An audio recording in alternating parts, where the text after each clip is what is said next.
Hi everyone, and welcome to the first in my series on mythological creatures in video gaming. We're going to talk a little bit about their mythology, but mostly focus on their different iterations in video games and how they look, how they act, and how they are in-game. So today we're going to be talking about the Manticore. The Manticore, or Manticore, is also known as the Man-Eater. It is a Persian myth that was probably started when somebody at a Persian court saw a sick tiger and mistook it for a beast. So typically, their design will have the face of a human and the body of a lion, typically with a scorpion or long spiked tail. Sometimes they will have porcupine quills which they can shoot at and poison their enemy. A big thing about Manticores is they are typically featured to have poison-like abilities. Typically they are red in color, and sometimes they will have 3 rows of teeth. Manticores are also featured in the novel Dante's Inferno. They're depicted as a symbol of fraud. The human face is to signify the human nature of the sin. They're also found in other works. They're always a negative symbol, either featuring fraud or greed. Series like Magic the Gathering and D&D popularized them having wings, dragon wings, and horns. In early medieval paintings, sometimes Manticores were featured as having blue fur rather than their typical red fur. One of the first games we're going to talk about that has them is Dark Souls.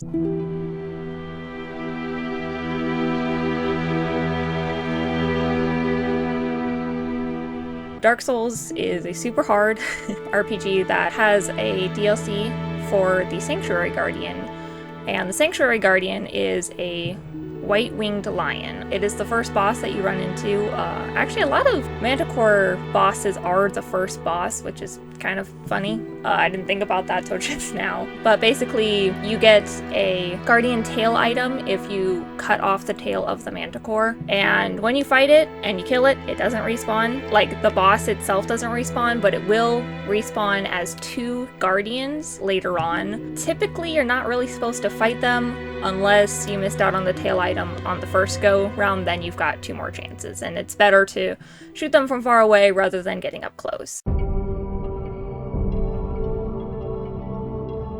So the next one is SMITE. There is a character called Manticores, or Manticore, I don't know how to say it properly, but it is the Manticore King, and it is one of the first original characters to be included in the game. Him being introduced in the game was actually based off of a training dummy that was in the game that they kind of inspired Manticores into the game. So Manticores is a hunter class character in SMITE. It is the first hunter class that they introduced to the game. Manticores used to be like a training dummy in the game, and then they were replaced later on with just a regular bot character.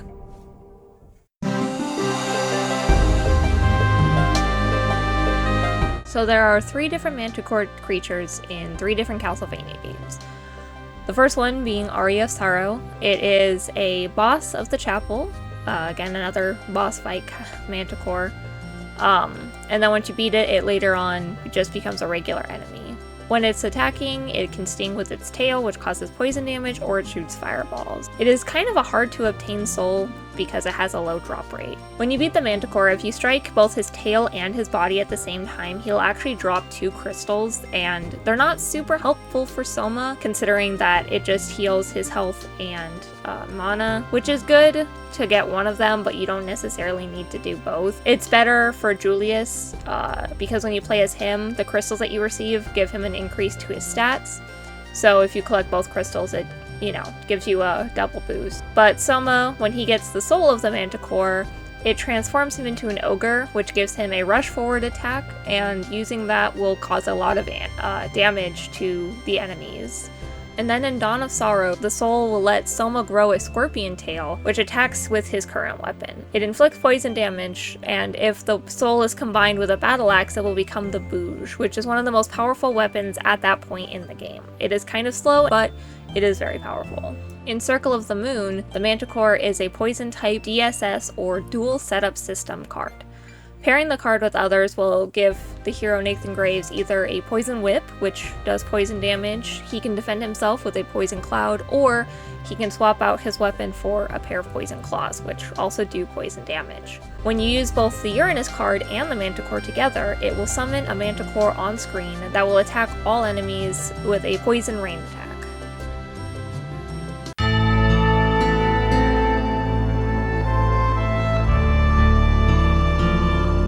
Valkyrie profile Lenith, there is the Tower of Lizard Valith, and it's a multi-level maze that is filled with a bunch of different enemies, and the Manticore in the game will inflict both poison and freeze damage on the whole party. If you have the Beast Slayer weapon from Brahm's Castle, it will kill the Manticore in one shot.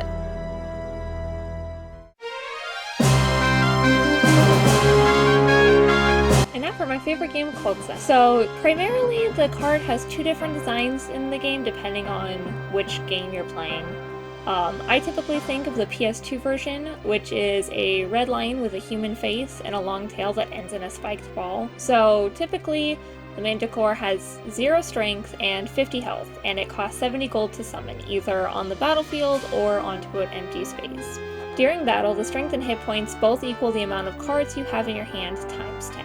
The exception to this are the PS2 version, which keeps the hit points at 50 and the 70 gold requirement, but also requires you to have a Fireland already conquered in order to summon. And the PS1 version is the most different, using its hit points are still 50, but it costs 90 gold, and you need 2 Firelands to summon it.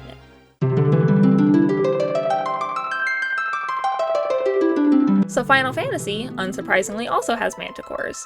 They are a recurring creature throughout the series. They're somewhat rare, and they sometimes, depending on the game, they will occur in groups of 4. They are immune to earth attacks, so it has a poison attack that poisons your entire party, also has a physical attack. In Final Fantasy III, it has a blizzard attack, a regular attack, and can petrify. Typically, Manticores don't really have any weaknesses or resistances, so they're a pretty base creature. In Final Fantasy XI, the Manticore has various breath attacks, it's got strength, and the ability to lower magic points.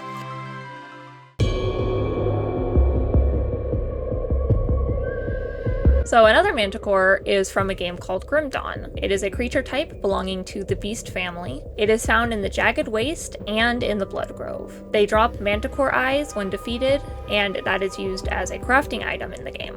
So there's Mogara, which is the Prime Matriarch, and it's a boss monster in the Pride of the Jagged Waste questline. It's mostly grayish, with its body with a yellow along the back and the end of its limbs. It also has spines along its back and a scorpion-like tail in-game.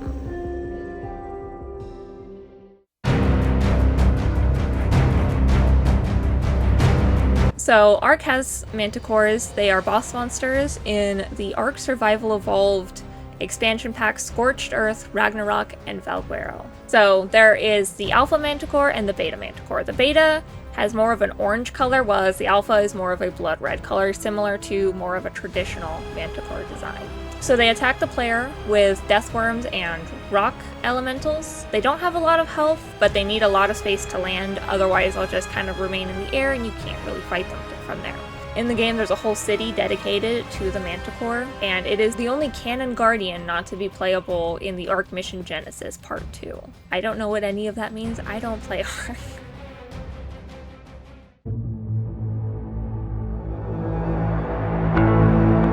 In Remnant II, there is a Manticore boss that is called the Manticora from the Drain. It is a random event that will allow the player to get a Philosopher's Stone, and basically if you get near a grate in the area, like a drain, the Manticore will reach out and grab your character, pulling it in, and then you can start the boss fight.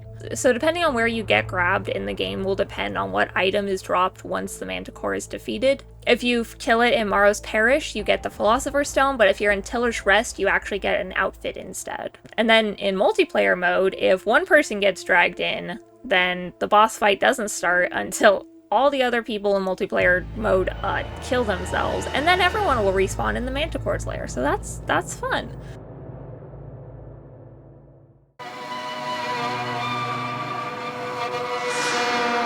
Lastly, at least that I'm going to talk about right now, is actually one that I am talking about because I procrastinated on this video that's for so long that a new Prince of Persia game came out, Prince of Persia: The Lost Crown, and in it, the first boss is a Manticore. So the Manticore resided in the Hyrcanian forest, and it is said that those who cross its path disappear forever. There was 500 warriors that were tasked to stop it, and not a single one of them returned. And then along came the young King Darius. He was armed with a sword forged by the goddess Kahiva. King Darius set out to go fight Jahandar. Calling upon Atash, the sacred fire, he was able to defeat him. And then Darius spared his life but locked him in the upper chamber until the game's protagonist Sargon actually runs into him, and that is the first boss fight of the game. So during the development of Prince of Persia: The Lost Crown, they actually wanted to add in more Persian myths, which is why they included the Manticore, because the Manticore actually started out as a Persian myth. Here's a list of other Manticores I found while doing some research. There either wasn't a whole lot on them, or I just really didn't care enough about them to talk about it. There's also a ton of Manticores that are featured in trading card games, such as Yu-Gi-Oh! And Magic the Gathering, and some smaller ones as well, such as Force of Wills and Dice Masters. So this guy, he is from Duel Masters. He is the Death Liger Lion of Chaos. But he kind of looks like a modern day Manticore, so that's why he's here. He's got like a wing, he's got the horns and stuff. So this is kind of similar to what modern day Manticores look like. They don't typically have human faces anymore. So thank you guys for watching. So this is my first video doing something like this. I will be doing others, like other mythological creatures. I've got some more lined up already. There's gonna be, you know, quick little things about just different mythological creatures that I find interesting, and also just to kind of bring light to them, because I feel like they don't get talked about enough. So yeah, thank you guys for watching, and hopefully I'll see you guys next time.